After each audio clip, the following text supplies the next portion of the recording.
The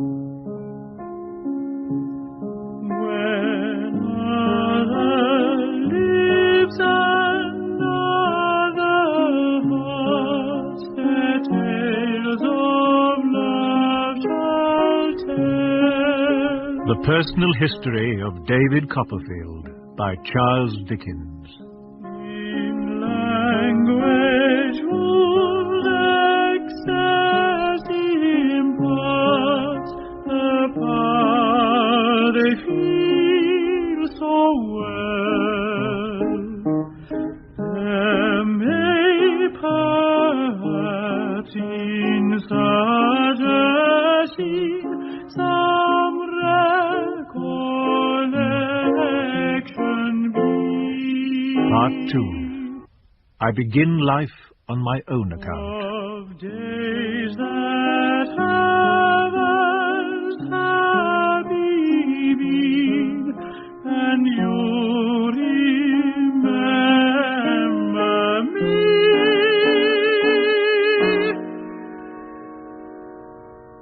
And you remember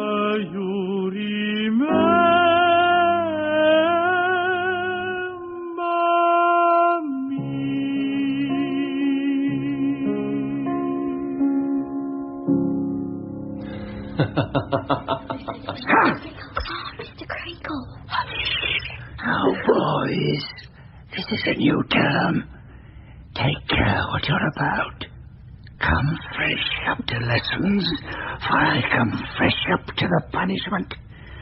The marks I shall give you won't rub out, however hard you rub them. Now, get to work, every one of you. Yes, sir. Copperfield, Sir?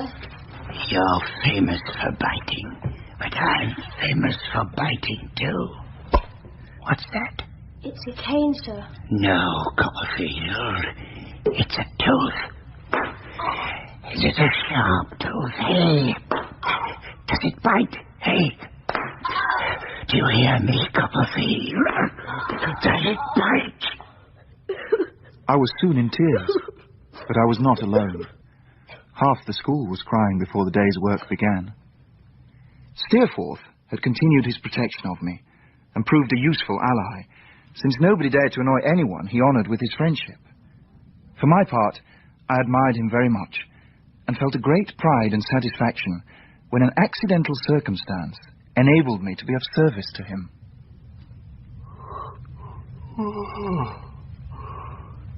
Copperfield. Copperfield. Yes, Steerforth. You're not asleep then? Good. You usually sleep well enough.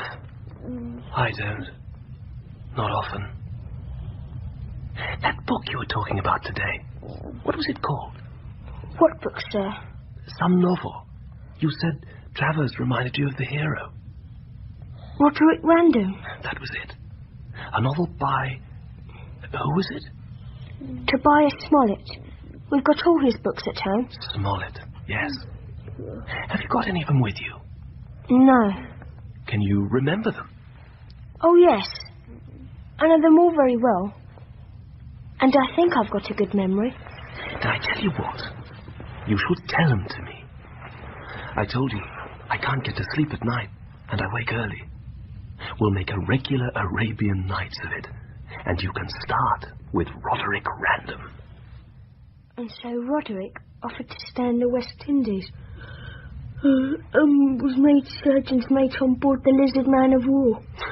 Come on, young Copperfield. You're half asleep. We'll have the rest another time. Thank you, Steerforth.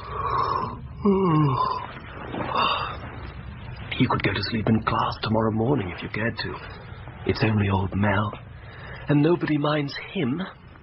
Why? Why don't they mind him? Because he's a poor thing. He was very kind to me in the holidays, and he met me when my coach arrived in London and looked after me. Looked after you? How?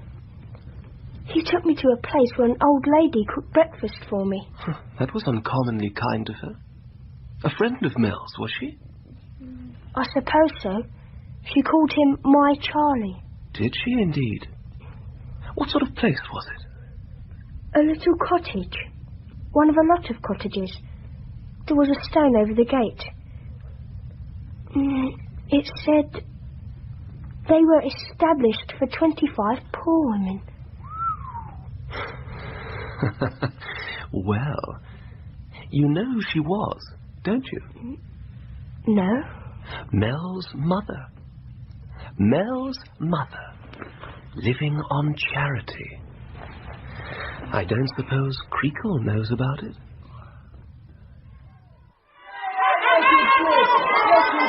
Silence! This is impossible! How can you do this, boys? Silence, Mr. Steerforth. Silence yourself. Whom are you talking to? Sit down. Sit down yourself and mind your business. If you think I don't know the power you can establish over any mind here, or that I haven't seen you urging your juniors on to every sort of outrage against me, you're mistaken. I don't give myself the trouble of thinking about you at all. So I'm not mistaken. And when you use your position of favouritism here to insult a gentleman... Oh, what? Where is he? Shame, James Steerforth. Too bad. Be quiet, Traddles. To insult one who is not fortunate in life and who never gave you the least offence when you were old enough and wise enough to know the many reasons for not insulting him. When you do this, I say you commit a mean and base action. Mr. Mell, once for all, when you take the liberty of calling me mean and base, you're an impudent beggar. You're always a beggar, you know. But when you do that, you're an impudent beggar. Steerforth! Mr. Mell. Sir? You have not forgotten yourself, I hope. No, sir. And Mr. Steerforth. Sir? What is this? What did he mean by talking about favourites? Favourites? Who talked about favourites? He did. Pray, what did you mean by that, sir? I meant, Mr. Creakle, that no pupil has a right to avail himself of his position of favouritism to degrade me. He said I was mean, and then he said I was base, and then I called him a beggar. I am surprised you should attach such an epithet to anyone employed at Salem House. That's not an answer, sir. Let him deny it. Deny that he's a beggar. If he's not a beggar himself, his near relation is one. His mother lives on charity in an almshouse. Now you'll hear what this gentleman says, Mr. Mell. Have the goodness to set him right. He is right, sir. What he says is true. Indeed. Yes. You know my worldly circumstances are not good. You know what my position is here. I know that you've been in a wrong position altogether and mistook this for a charity school. Mr. Mell, we'll part, if you please. The sooner the better. There's no time like the present. Sir, to you. I take my leave of you, Mr. Creakle, and all of you. James Steerforth, the best wish I can leave you is that you may come to be ashamed of what you've done today.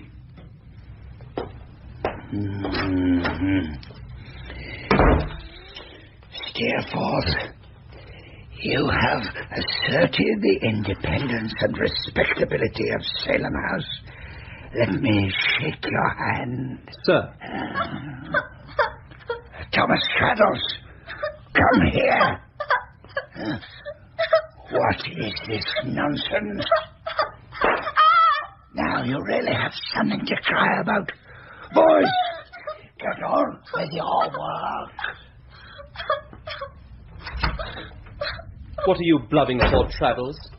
I'm glad you caught it. I don't care. Mr. Mell was ill-used. Who ill-used him, you girl? Why, you did. What have I done? What have you done? Hurt his feelings and lost him his situation. His feelings? They'll soon get the better of it. They're not like your feelings, Miss Traddles. As for his situation, Do you suppose I'm not going to write home and take care he gets some money, Polly? I remember we all thought this very noble of Steerforth, whose mother was a rich widow, reputed to do almost anything he asked her. One afternoon a few weeks later, I was summoned to the dining room and told I had visitors. I went there feeling very nervous. I could only think of Mr. and Miss Murdstone. But when I opened the door, I saw two very different faces. Why, Mr. Peggotty and Ham! Master Davy! Master Davy, oh, you've grown! Am I grown? Grown, Master Davy? And he grown. Do you know how Mamma is? And my dear old Peggotty? She's uncommon. And Mrs. Gummidge and little Emily? Uncommon. We brought these here for you, Master Davy. Shrimps! Oh, thank you. And a lobster or two, knowing as how you was partial to a little relish with your victuals when you was along at us. Now, the old mother biled them, she did. Thank you, Mr. Peggotty. And please thank Mrs. Gummidge. All that I will, sir. I suppose little Emily's grown now, since I saw her. She is getting to be a woman, that's what she's getting to be. Her pretty face, Her learning. her writing, why, that's black as jet, and so large it is you might see it anywhere. Oh, I'm sorry. I didn't know you were here, young Copperfield. Don't go, Steerforth, if you please. These are two Yarmouth boatmen, very kind, good people, relations of my nurse, who've come from Gravesend to see me. Aye. I'm glad to see them. How are you both? Uncommon, sir. You must let them know at home, if you please, Mr. Peggotty, that Mr. Steerforth is very kind to me, and that I don't know what I should do here without him. Nonsense. You mustn't tell them anything of the sort. And if Mr. Steerforth ever comes into Norfolk or Suffolk, I shall bring him to Yarmouth, if he lets me, to see your house. It's made out of a boat, Steerforth. Made out of a boat, is it? That's the right sort of house for such a thorough-built boatman. So it is, sir. So it is. The young gentleman's right. A thorough-built boatman, that's right. I thank you, sir. I do my endeavours in my line of life, sir. The best of us can do no more, Mr. Peggotty. I'll pound it, sir. That's what you do yourself, and what you do right well. Now, my house and mine, sir. But there's hearty at your service if you should come along with Master Davy to see it. I wish you both well, and I wish you happy. We parted from them in the warmest fashion. They had opened their hearts to Steerforth. Indeed, there was an ease in his manner and a charm in his voice and his handsome face that carried a kind of enchantment with it that few people could resist. At last, the holidays came, and the Yarmouth coach, and then Mr. Barkis the carrier, taking me home again. Get up there. You look very well, Mr. Barkis. I gave your message. I did write to Peggotty. What? Wasn't that right? Why, no. Not the message. The message was right enough, France. But it come to an end there. Nothing come of it. There was an answer expected, was there? When a man says he's willing, there's as much as to say that there man's a-waiting for an answer. Well, Mr. Barkis? Well, that there man's been a-waiting for an answer ever since. Have you told her so, Mr. Barkis? No. We ain't got no call to go and tell her so. I never said 6 words to her myself. Would you like me to do it? You might tell her, if you would, that Barkis is a-waiting for an answer. What's her name? Peggotty. Christian name or natural name? Oh, it's not her Christian name. Her Christian name is Clara. Is it though? Oh. See here. I wrote it on the card. Clara Peggotty. Well, says you, Peggotty, Barkis is a-waiting for an answer. Says she perhaps answer to what? Says you to what I told you. What is that, says she. Barkis is willing, says you. Cheer! Soon I was at our house, where the bare old elm trees wrung their many hands in the bleak wintry air, and strands of the old rooks' nests drifted away upon the wind. I went in with a quiet, timid step.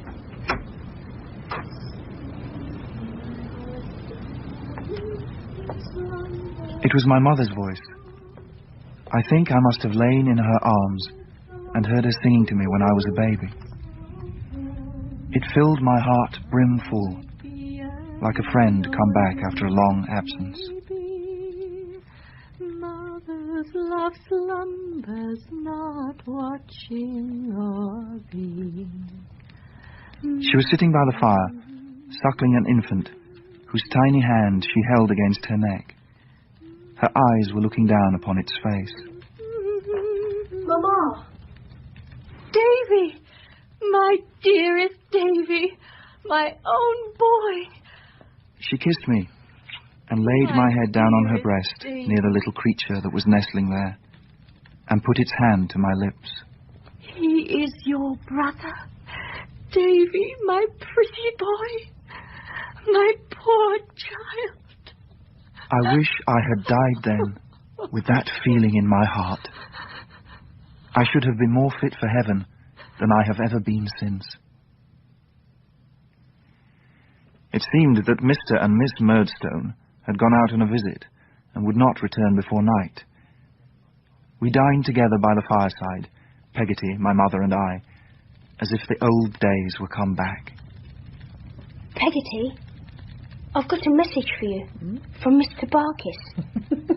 From Barkis, Master Davy? Yes. He asked me to tell you again. Barkis is willing. Oh, no, he never did no such thing. Yes, he did. He said, Barkis is willing. Peggotty, you ridiculous thing. What's the matter? Drat the man. He want to marry me. Barkis want to marry me. It would be a very good match for you, perhaps. I wouldn't have him if he were made of gold, nor I wouldn't have nobody. Will you tell him so? Well, he never said a word to me about it. He know better. If he were to make so bold to say a word to me, I should slap his face. So you're not going to be married, Peggotty dear? Oh, Lord bless you, no, ma'am. Don't leave me, Peggotty. Stay with me. It may not be for long. Me leave you, my precious. Not for all the world and his wife. Why, what's put that in your silly little head? I'll stay with you till I'm a cross, cranky old woman. And when I'm too deaf and too mumbly for want of teeth to be any use at all, then I shall go to my Davy and ask him to take me in. And I'll make you as welcome as a queen. Bless your dear heart, I know you will.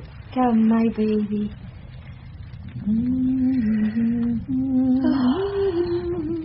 I wonder what's become of Davy's great aunt. Miss Trotwood. Is that who you mean, Peggotty? Yes, Master Davy, your aunt, Betsey Trotwood. I wonder if she were to die, whether she'd leave Davy anything. Oh, good gracious, Peggotty. You know she took offence at poor Davy's being born at all. Well, she might favour him more now he's got a brother. Peggotty! As if this poor little innocent in his cradle ever did you any harm. You'd better go and marry Mr. Barkis. Oh, I'd make Miss Murdstone happy if I was to. You know she only does what she does out of kindness and the best intentions. Yeah, there's too much of the best intentions going on. When you talk of Mr. Murdstone's good intentions... I never talked of them. You must know how good his intentions are. If he seems to have been at all stern with a certain person, it's for a certain person's own good. He loves a certain person on my account. And he takes great pains with me, and I ought to be very thankful to him. Well, that's as may be. Oh, Peggotty, don't let us fall out, for I couldn't bear it. You are my true friend, if I had any in the world. Fall out, my pretty. Peggotty, you'll never fall out with you. I'd like to see her try. Eh, Davy? I felt that evening as though the old days were back. I crept close to my mother's side and sat as I used to, with my arms round her, and my cheek on her shoulder. I felt her beautiful hair drooping over me like an angel's wing, and was very happy indeed. Even then I saw that she was changed. Her face was very pretty still, but it was careworn and delicate, and her hand was so thin and white it seemed almost transparent. But I was too young to wonder what the reason for this change might be. Next morning, I had to meet the Murdstones again, and the happy time was over. Davy, dear? I beg your pardon, sir. I'm very sorry for what I did, and I hope you will forgive me. I'm glad to hear you're sorry, David. Dear me, how long are the holidays? A month, ma'am. Counting from when? From today, ma'am. Oh, then here's 1 day off.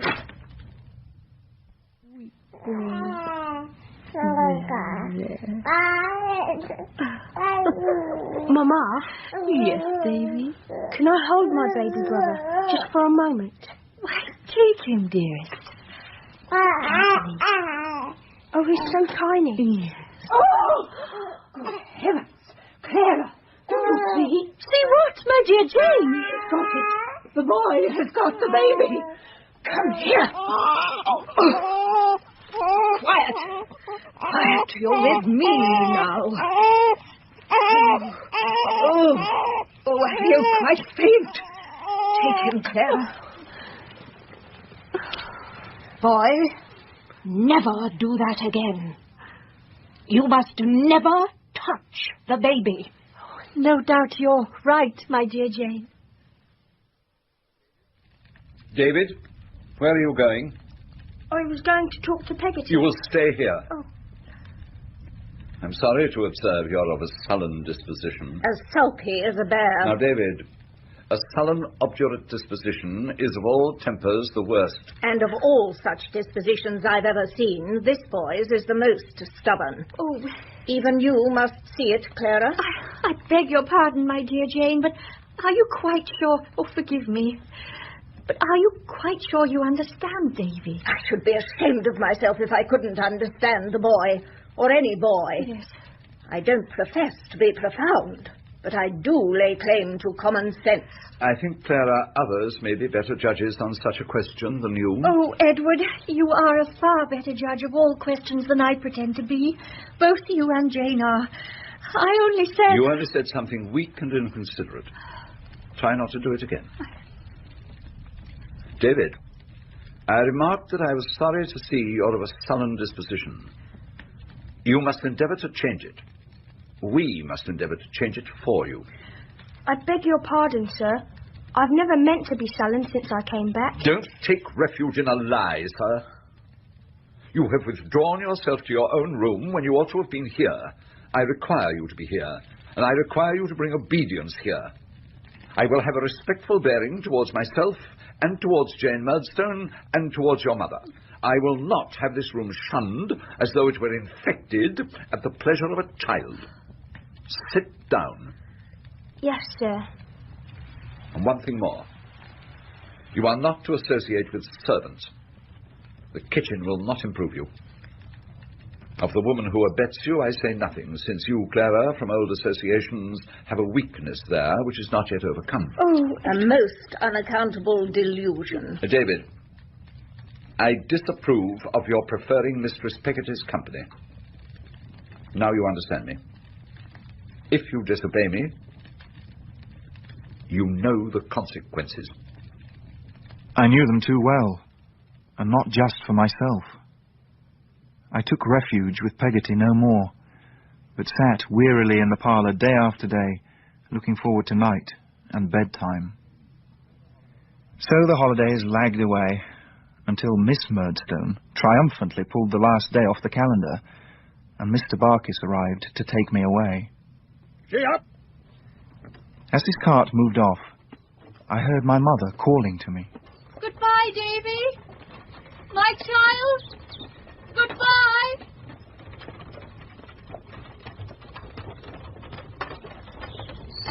She stood at the garden gate, holding her baby up in her arms for me to see. It was cold, still weather, and not a hair of her head, not a fold of her dress was stirred, as she looked intently at me, holding up her child. So I lost her. So I saw her afterwards in my sleep at school, a silent presence near my bed, holding her baby in her arms. David Copperfield, I have something to tell you. Yes, Mrs. Creakle? When you came away from home at the end of the holidays, were they all well? Was your mamma well? My mamma? Because I grieve to tell you that your mamma is very ill. She is very dangerously ill. She is dead. There was no need to tell me so. I knew already, and felt an orphan in the wide world. I left Salem House the next day and travelled overnight to Yarmouth.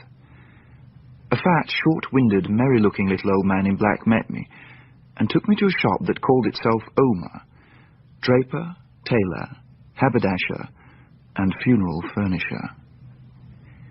We went into a little back parlour where 3 young women were at work on a quantity of black crepe.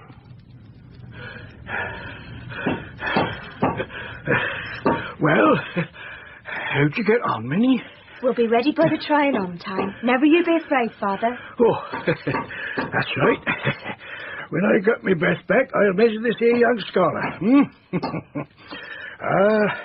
I've been acquainted with you a long time, my young friend. Have you, sir? All your life. I may say afore it. I knew your father afore you. He was 5'9 1/2, and he lay in 25 feet of ground. Do you know who my little brother is? He's in his mother's arms.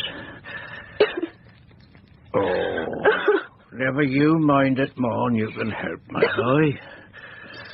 Yes, the baby's dead.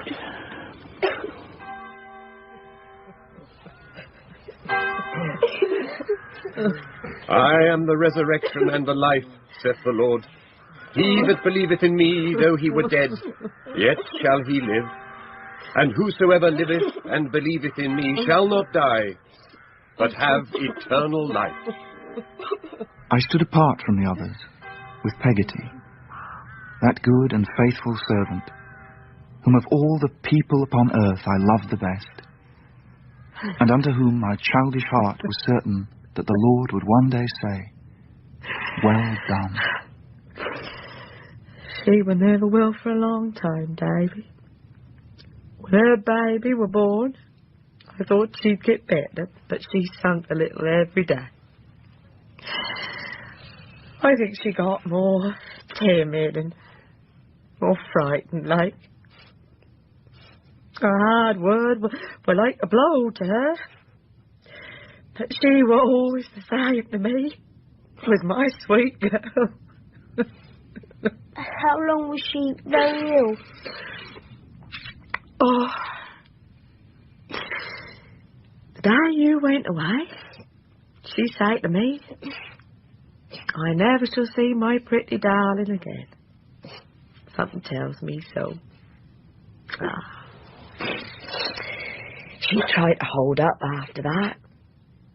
She never told her husband what she told me, till one night, not long before the end, she said to him, "My dear, I think I'm dying."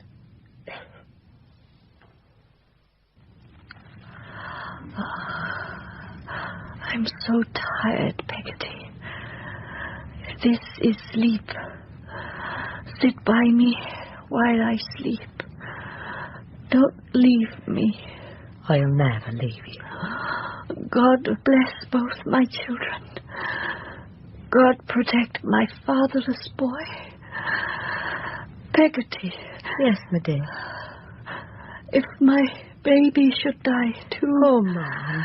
If he should die, please let them lay him in my arms and bury us together. Let my dearest boy go with us to our resting place and tell him that his mother, when she lay here, blessed him not once, but 1,000 times. I will, Mum. Oh, his father was so good to me. When I was very giddy and foolish, he told me a loving heart was better than wisdom, and he was happy in mine. Oh, put me nearer to you. Yes, my love. Lay your arm underneath my neck and turn me to you. Your face is going far off. I want it to be near. I want you near.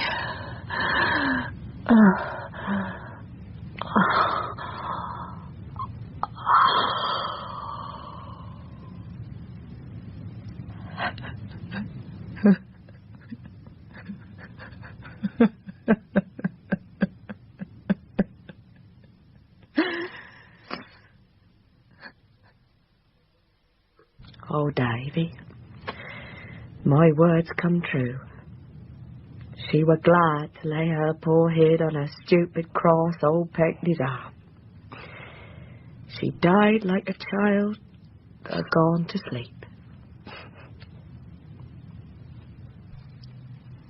The first act of business Miss Murdstone performed when the funeral was over was to give Peggotty a month's notice. I dare say she'd have been happy if she could have given me a month's notice too.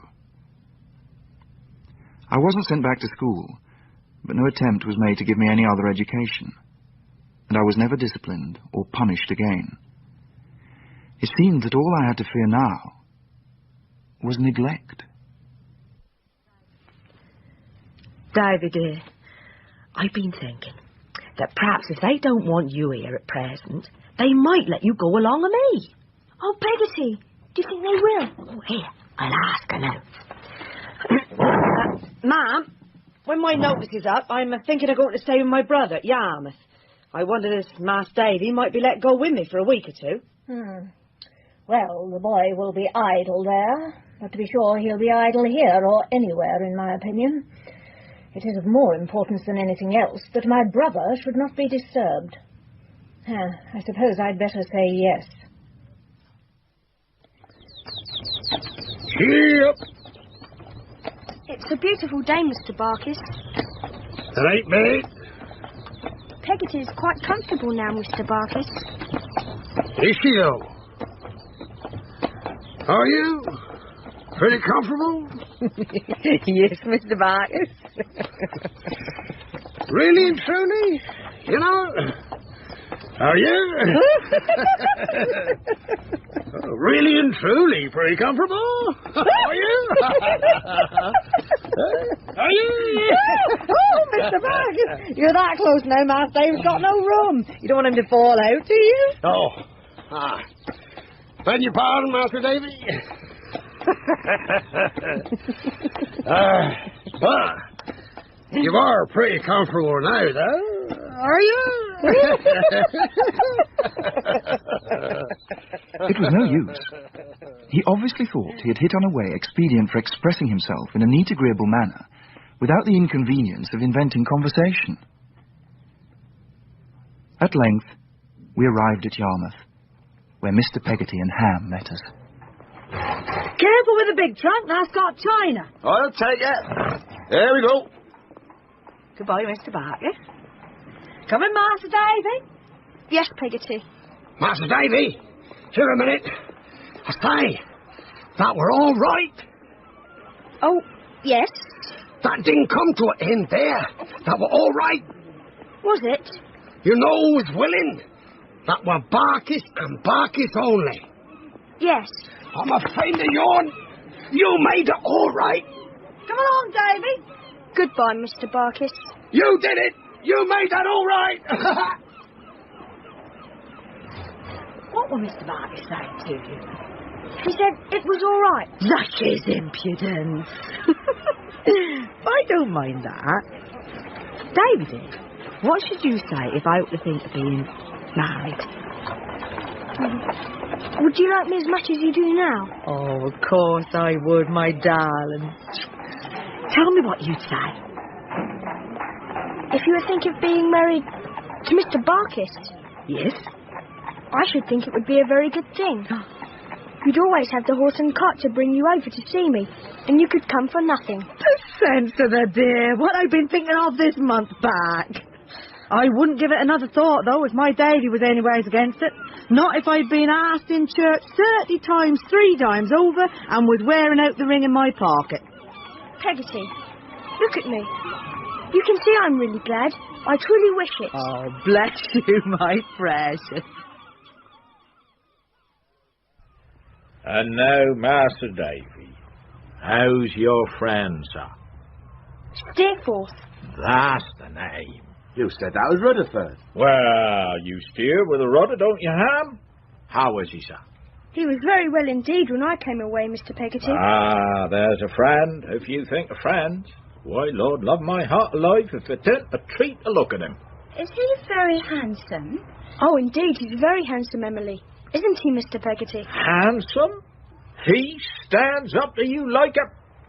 Well, I don't know what he don't stand up to you like. He's so bold. Yes, he's as brave as a lion. And I do suppose that in the way of book learning, he'd take the wind out of almost anything. He's very clever. And he's made a friend of me and taken me under his protection. Ah, no, there's a friend. Do you look at Emily? She's like me. She'd like to see him. Oh, come now. Hush. Indeed, Emily was listening very attentively. Her breath held, and her blue eyes sparkling like jewels. But when I looked at her, she blushed and turned away. I still adored her, but although she liked me, she laughed at me, and sometimes enjoyed teasing and tormenting me. Emily! Emily! Wait for me!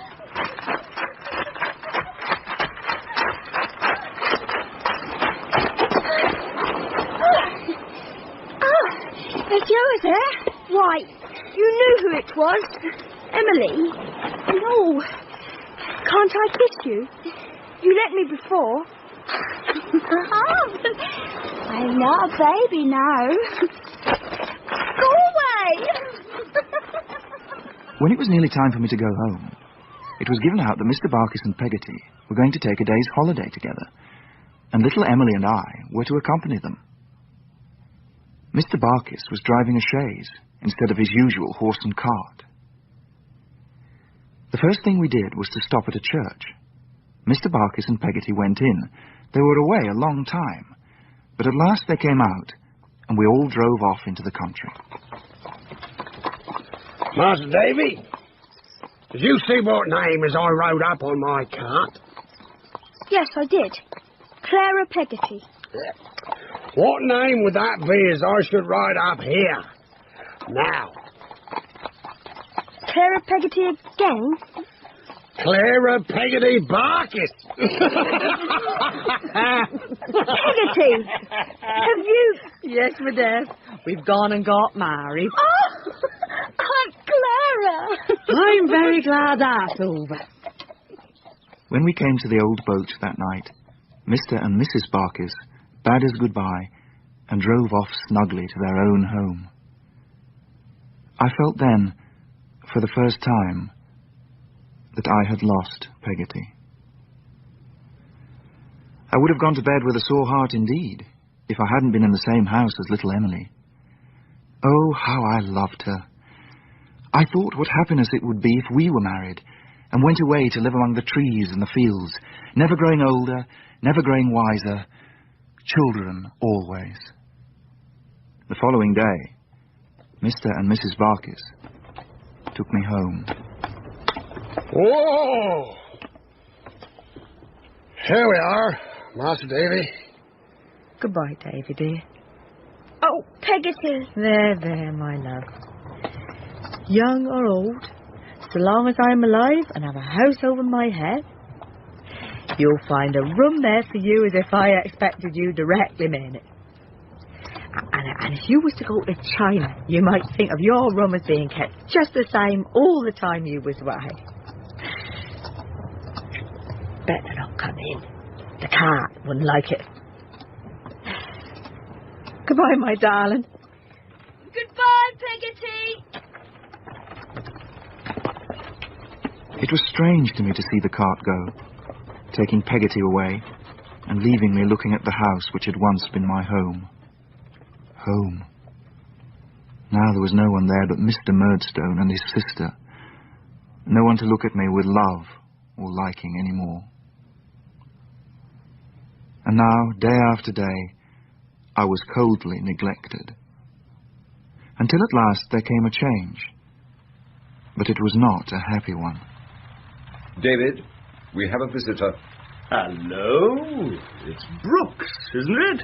No, sir. I'm David Copperfield. Don't tell me you're Brooks of Sheffield. That's your name. Mr. Quinion? That's right. I see you've got a good memory. I suppose you're a pretty sharp fellow still, eh, Brooks? He's sharp enough. Now, David, pay attention. We have something to say to you. Yes, sir. You know that I am not rich. You have received some considerable education already. Education is costly. And even if it were not, and I could afford it, I am of the opinion it would not be advantageous for you to be kept at school. What is before you is a fight with the world, and the sooner you begin it, the better. You've heard the counting house mentioned sometimes? The counting house, sir? At the business I am associated with, Murdstone and Grimby in the wine trade. I know about the business, sir. Oh, Mr. Quinion manages it. He has suggested that as it gives employment to some other boys, he sees no reason why it should not on the same terms give employment to you. So, you are going to London, David, with Mr. Quinion, to begin the world on your own account. In short, you are provided for and will please do your duty. So, behold me on the morrow, in a much-worn little white hat, with a black crape round it for my mother, and my little worldly all before me in a small trunk, sitting in the post-chaise that was to carry Mr. Quinion to the London coach.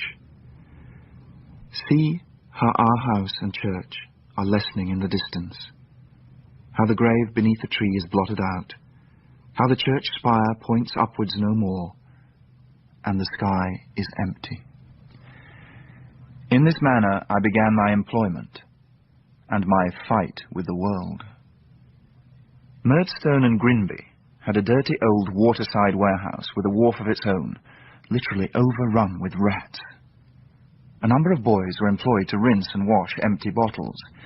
This work was my work, and of the boys employed on it, I was one. I was paid 6 shillings a week, and there seemed no possibility that I would ever be anything more than a common drudge. I felt utterly without hope, and utterly ashamed. At 12:30 on my first day, when the other boys went to dinner, Mr. Quinion called me to his office. I found there a stoutish, middle-aged person, with no more hair on his head, a large one and very shining, than an egg, and a very extensive face, which he turned full on me. So, this is Master Copperfield. I hope I see you well.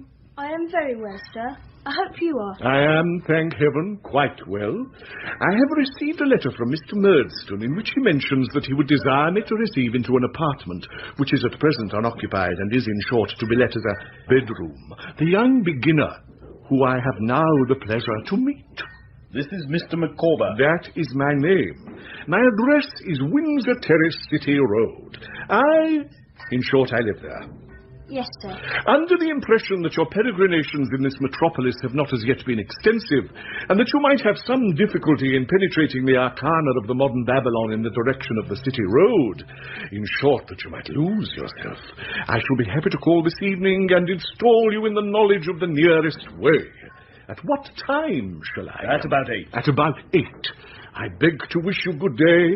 I will intrude no longer. Mr. Micawber kept the appointment punctiliously. His house in Windsor Terrace was shabby, like himself, but, like himself, made all the show it could. Mrs. Micawber, a thin and faded lady, not at all young, sat in the parlour with a baby at her breast. There were 2 older children, Master Micawber aged 4, and Miss Micawber aged 3. The baby was one of twins, and I hardly ever, in all my experience of the family, saw both the twins detached from Mrs. Micawber at the same time. She came up, twin and all, to show me my room. Do you know, Master Copperfield, I never thought before I was married, when I lived with Papa and Mamma, that I should ever find it necessary to take a lodger. But Mr. Micawber being in difficulties, all consideration of private feelings must give way. Yes, ma'am. Mr. Micawber's difficulties are almost overwhelming just at present, and whether it is possible to bring him through them, I do not know. When I lived at home with Papa and Mamma, I really should hardly have understood what that word meant in the sense in which I now employ it. But experientia does it, as Papa used to say. If Mr. Micawber's creditors will not give him time, they must take the consequences. Blood cannot be obtained from a stone. Neither can anything on account be obtained at present from Mr. Micawber. Oh! No, that's me! I wouldn't be mean if I was you! You just play us, you hear? Swindlers! Robbers! Pay us, you hear me? Pay us!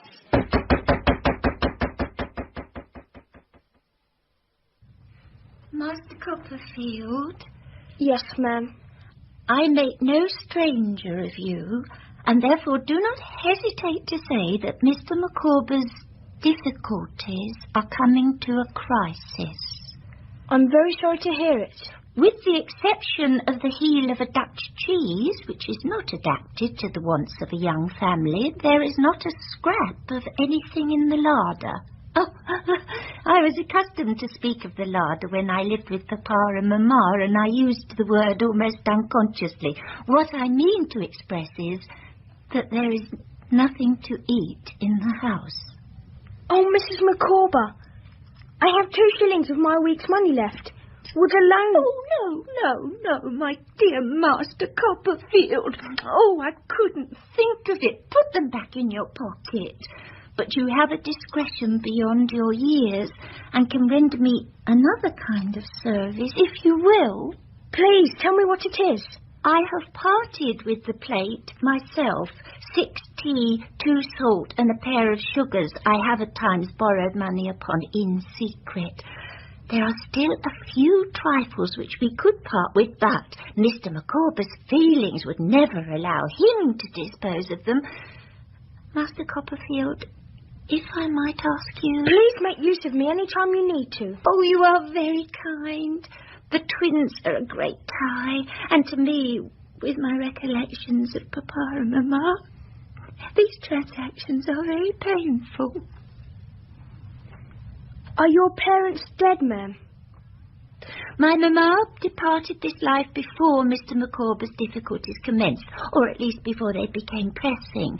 My Papa lived to bail Mr. Micawber several times, and then expired, regretted by a numerous circle. On this, Mrs. Micawber shook her head and dropped a pious tear on the twin who happened to be on hand. In this house, with this family, I passed my leisure time.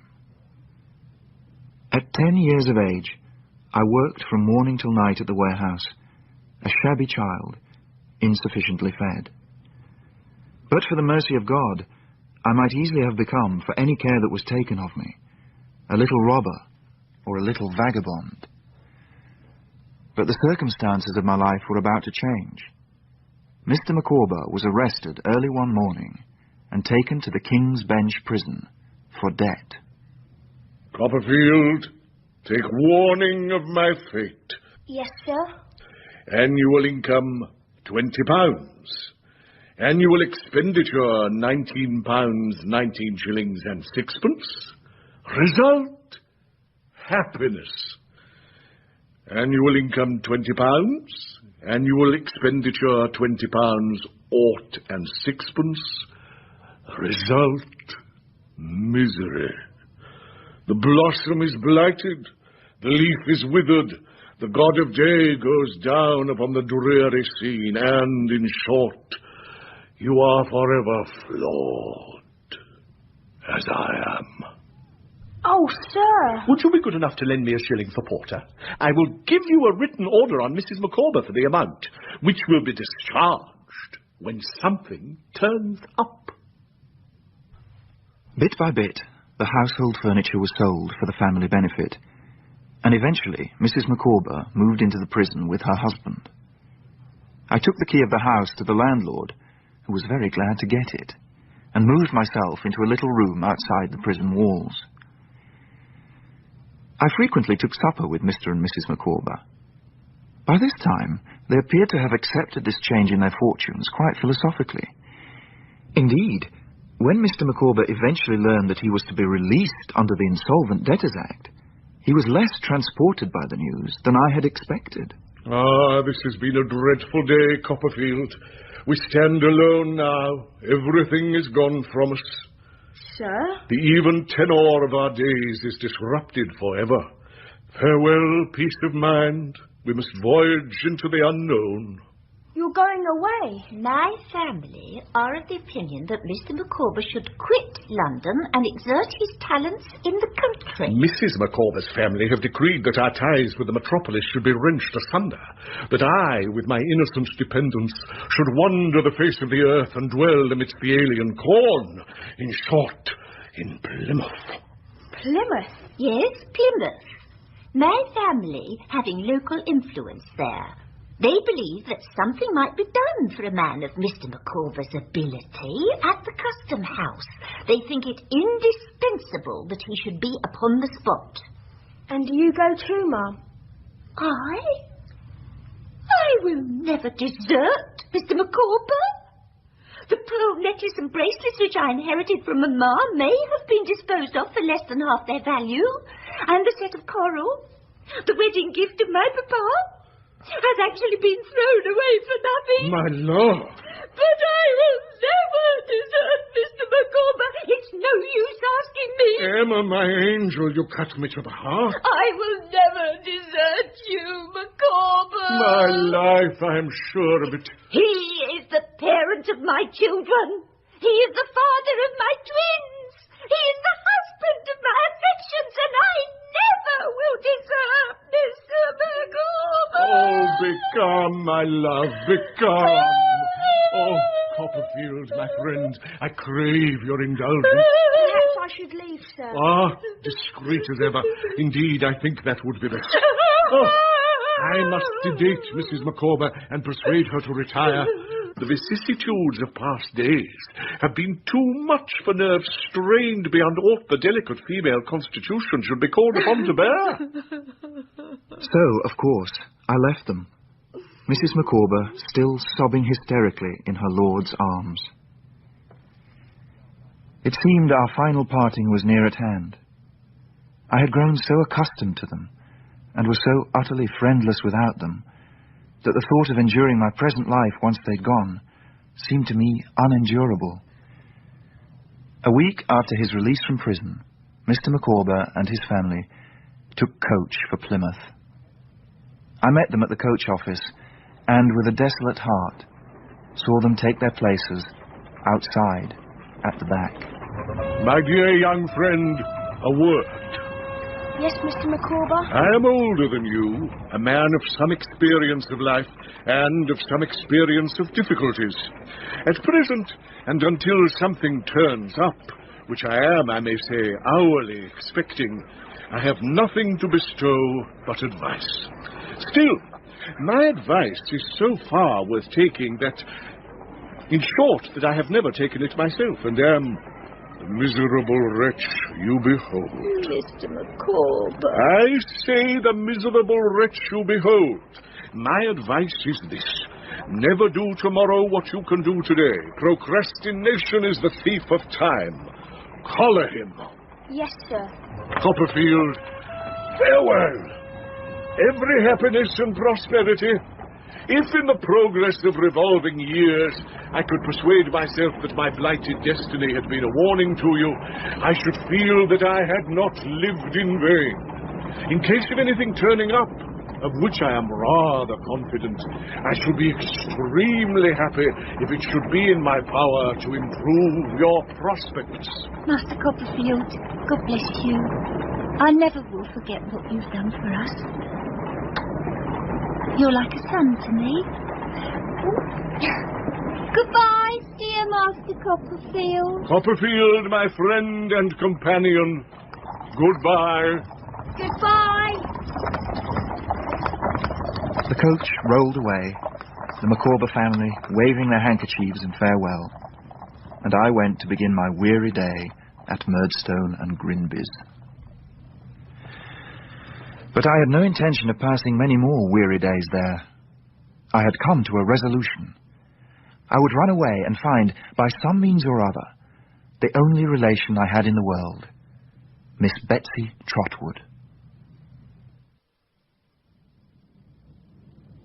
That was part 2 of David Copperfield from the novel by Charles Dickens. It starred Gary Cady, Harold Innocent, Sheila Hancock, Maggie McCarthy, and David Burke, with Timothy Spall, Susan Sheridan, John Moffat, Oriel Smith, Joanna Myers, Andrew Wincott, Sebastian Brennan, Terence Edmund, and Peter Tuddenham. Also Nigel Carrington, Charles Millam, Ronald Herdman, Anne Windsor, Cyril Jenkins, David Bannerman, Timothy Carlton, Eric Allen, and Peter Penry Jones. The book was dramatised by Betty Davis, and the producer was Marilyn Imrie.